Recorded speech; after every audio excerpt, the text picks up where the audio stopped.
الحمد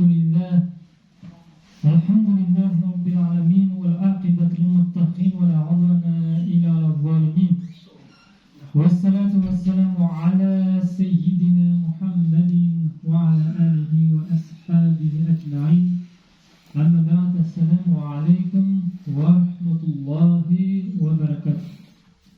Allah'ın barşamızga meyirli şafaqati nasip etsin inşallah. Allah Teala ustagan orazalarımızdan kabul etsin inşallah. Peygamberimiz sallallahu aleyhi ve sellem tazalık o imanın jartısından dedi. Yani Allah-u Teala'ga degen koşulumuzdu başlamaz burun, yani kez kelgen nersede жақсы isти başlamaz burun, biz boyumuzdu, sol bir oyumuzdu, sanamızdı, жан dünyamızdı жаманшылықтан тазартып алуымыз керек. Біздің бойымызды жаманшылықтан тазартып егер алатын болсақ, иншалла жақсылық істеу тұрғысында бізге жаман нәрселер ой салмайтын болады. Егер біз кез келген нәрсеге ниеттеніп, сол бір нәрсені істеуге әрекет ететін болсақ, әрекет етпестен бұрын ниетімізді туралап алуымыз керек. Өйткені барлық амал ол ниетке байланысты деген пайғамбарымыз саллаллаху алейхи ва саллям. Міне, біз неге ниет ететін болсақ, Аллаху Теала бізді сол ниетімізге жеткізеді иншалла. Мұратымызға жеткізеді. Енді құрметті мұхтарам жамағат, бір sıra енді кішкене бірнеше күндер өтті ғой, яғни біз осы құлшылық істеп жүргенімізге, жамағат болып, тараух намазын оқып жүргенімізге енді үйренетін кішігірім әрбір мұсылман білу керекті нәрселерді енді ақырын бойымыз үйренді. Енді сіздерге сол тұрғысында айтқымыз келіп отыр. Мына ең бірінші дәрет алу мәселесі. Ортамызға жаңадан қосылып иншалла, құлшылығымызға қосылып, арамызға салымызға тұрып, Алладан дұғасын тілеп жатқан қаншама бауырларымыз бар иншалла.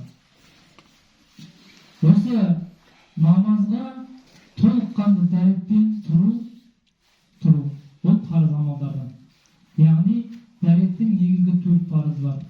Қолға шынтаққа дейін жүзді су, жүзімізді жақсылап жуу, мәсіх тарту, аяғымызды толыққа шейін жуу, негізгі дәреттің 4 парызы.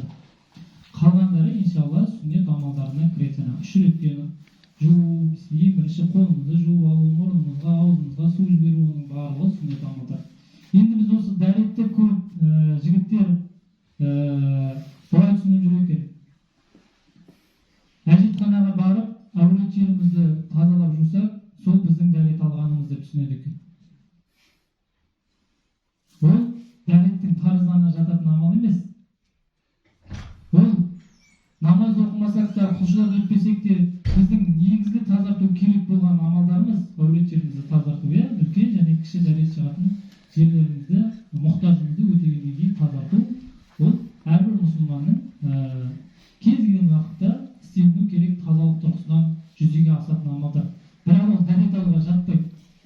Жаңа кіші дәрет, үлкен дәретін жақсылап жуып келіп, ол дәрет алып деп намазға сапқа тұра беретін кісілер болады екен.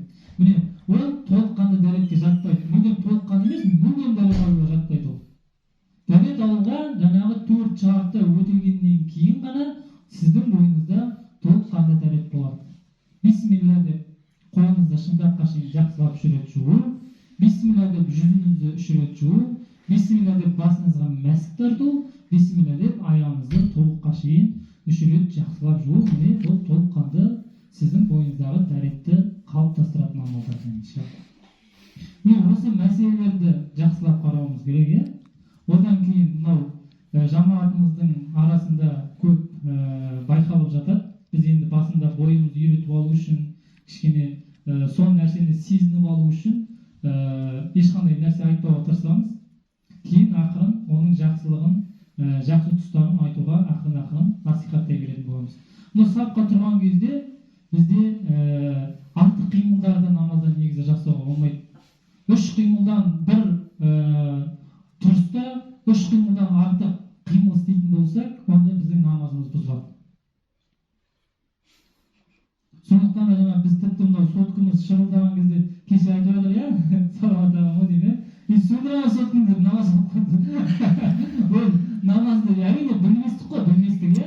Міне осындай нәрселерді намазды құлшылықта тұрған кезде басқа дүниелік нәрселерді құлшылықта араластыруға болмайды. Жаңағы нәрсе бүйтіп ақырында құш деген сияқты, иә, болмаса бүйтіп жан-жағына қарап, иә, кім қалай оқып жатыр, кім не істеп жатыр деген нәрселерді айтуға да болмайды, қарауға да болмайды. Өйткені сен неде тұрсың, сен құлшылыққа не істеп бердің, ниет етіп, сол құлшылықты өтеу үшін уже ниет еттің, болды. Ассаламу алейкум ва рахматулла деп екі жаққа сәлем бергенге дейінгі уақытта сен құлшылықтың ішінде ғана тұру керексің. Басқа нәрсені араластырмау керексің. Одан кейін ниет қандай дедік?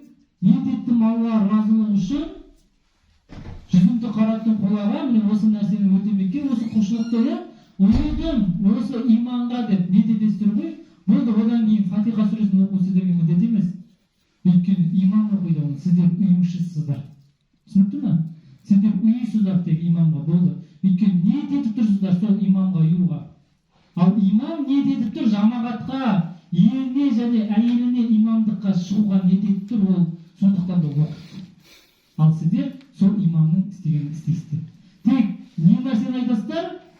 Рукух, сәжде, әт-тахият, оларды айтасыздар. Бірақ мына қосымша сүрелер бар ғой, Фатиханы менімен бірге оқып тұратын жамағаттар бар, кейде бір дауысы шықпайды, естиін деп естімейсің, құлағына жаңағы не оқыған. Фатиханы оқу қажет емес, өйткені сіздер ұйып тұрсыздар. Ұйымшысыздар. Түсінікті ғой? Міне осы нәрселер, тағы қандай нәрселер? Тағы алдыдан енді ұмытып қалып отырмын, біраз нәрселер түйіп келдім. Тамақ ішкеннен бәрін ұмытып қалып отырмын. Міне осындай нәрселерді, иншалла, ақырындап бойымыздан алшақтата беруіміз керек. Өйткені бұл біздің намазымызға келдіре беретін амалдардан, иншалла, иә. Жақсы, осындай нәрселерді ақырын үйрене беретін болсақ, біздің алынбайтын қамалымыз болмайды. Алла тағала ісімізге берекет берсін, жақсылық берсін, иншалла. Енді соткаларымызды визитқа қойып қояйық, өйткені біздің намазымызға көрдіңіздер ме?